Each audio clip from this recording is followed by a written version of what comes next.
blocking, monitoring, reporting. But as the technologies and the internet expand and as the social interactions become more intense, there's a critical element that is needed addressing. And so after leaving Microsoft, where I was the person responsible for safety behind the MSN, now Windows Live products, my company set about building a solution for this.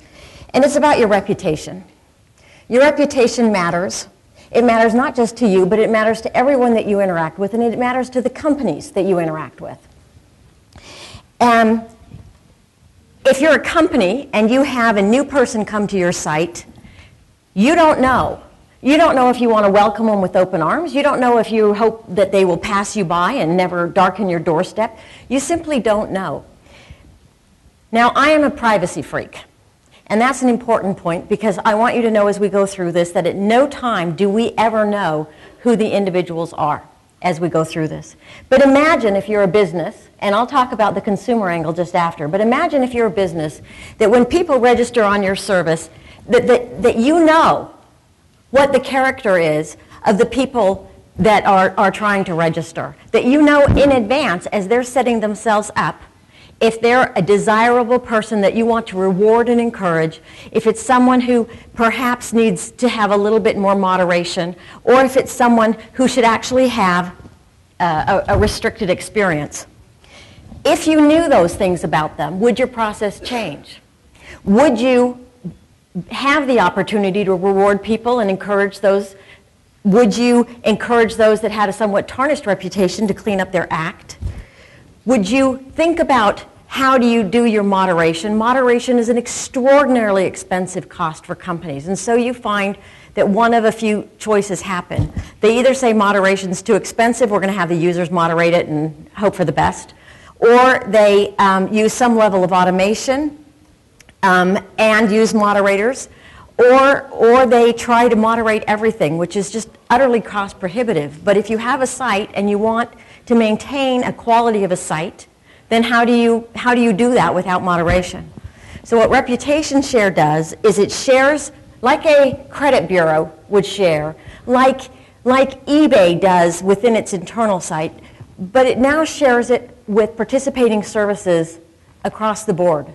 So that if you have a sterling reputation on one site and you show up at the door of another site, that reputation gets to precede you and gets to help you know how to appropriately introduce yourself. If it's a person who has had a bit of problems with cyberbullying, you may say, welcome to the site. You're really excited to have you, but we have noticed that you've had frequent flags by moderators, and only moderators, not consumers, on other sites saying that you've had problems being a cyberbully. You can use all of the features on this site, except for the one-on-one chat feature, which is where the cyberbullying is going to be the most concerning until you clean up your act. And people can change their behavior and clean up their act.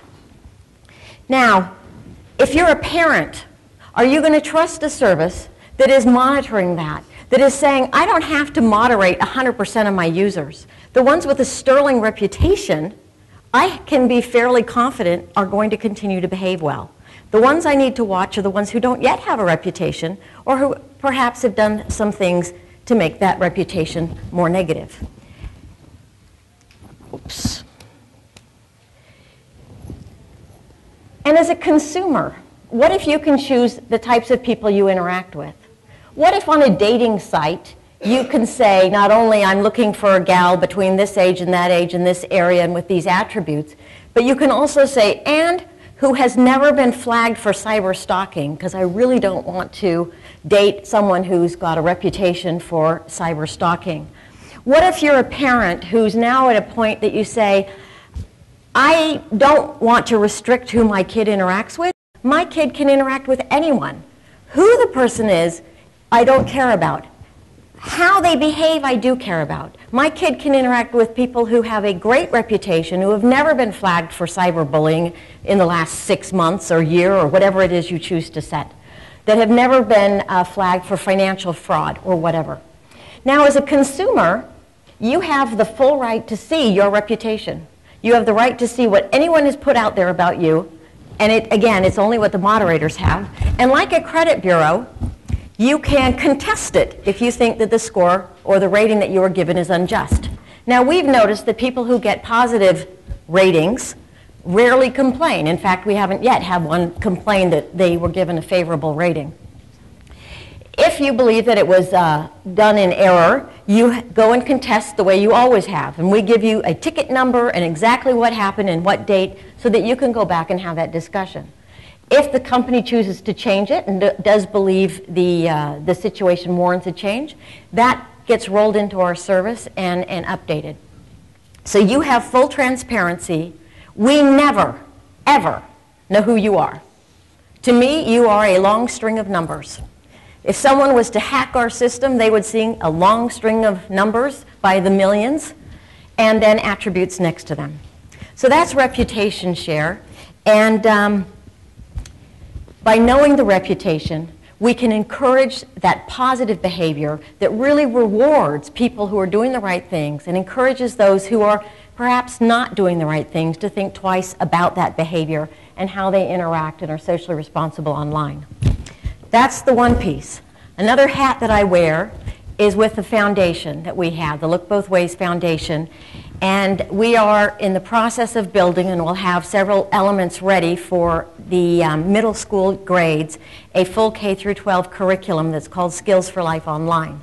Now, I put brochures in the back so that you can pick them up if you're interested in learning more. There are 6 elements. The first is a backgrounder for teachers. The second is a lesson that's very interactive for teachers and their students. The third is a video that's real content, real person, that's age appropriate and topic specific so that they can underscore that lesson and see it in a different format. The fourth piece is a skill building hands-on interactive activity. It's not enough to teach awareness. I can be aware of traffic risks, but if I don't know how to ride a bike, I'm going to wobble in front of the car anyway. You can learn more by looking in the back. There's a parent integration as well, and with that I will turn the time over to our next speaker. But there are materials in the back for you. For those looking for more information on the software, you can contact me and I will hand you some. Thanks, Linda. I appreciate that. It's interesting to look at the potential for the sense of accountability that users can feel when they know that they can be rewarded for good behavior, and that also maybe some options are restricted if they're not being good digital citizens. So it's an interesting approach. I look forward to watching the progress and hope things go well. So next we're going to hear from Mark Williamson, and he has a product called Zoodles, and he has looked at ramping children on early, what helps to create a safe young child, and what are options for parents, and how can you work the environment to create a good experience for the early users. Thanks. So my name is Mark Williamson. I'm the co-founder and CEO of Zoodles. And what I'm going to walk you through today is a product that we recently launched, and we believe it's going to make it really easy for young children. So the children that we focus on are 8 and under. How do you bring them online? Generally speaking, there are 3 really important things to make it easy for a child to get online. One is the interface. If you put a child today in front of an existing web browser, it's a really, really rough experience for that child. Parents are really concerned about safety, so we'll spend some time talking about that. And the third is children need content that's age and skill level appropriate for them. And so we work hard to make sure that the content that a child experiences is age and skill level appropriate. So I originally started Zoodles because I had a personal problem. My oldest daughter, Abby, was 4 at the time, and I couldn't find an internet experience for her that was any good. So this is a screenshot of the Zoodles browser. You'll notice one thing about the browser, it's not like a browser you and I use. There's no back button, there's no URL bar. A child interacts completely visually with the browser. So my daughter, to log in, simply clicks on her picture. When she logs in, Zoodles knows that she's 5 years old and that she's in the middle of learning to read, that she's building some early math skills. So what we've done is scoured the internet and found the best games from all across the internet for her to play. There's some great content online for young children on some sites that many people haven't heard of. For example, here's a great site called starfall.com. That's an excellent site for early reading skills for children. So it's a really simple way for young kids to get online. One of the things we also wanted to focus on is how do you adapt the experience for children?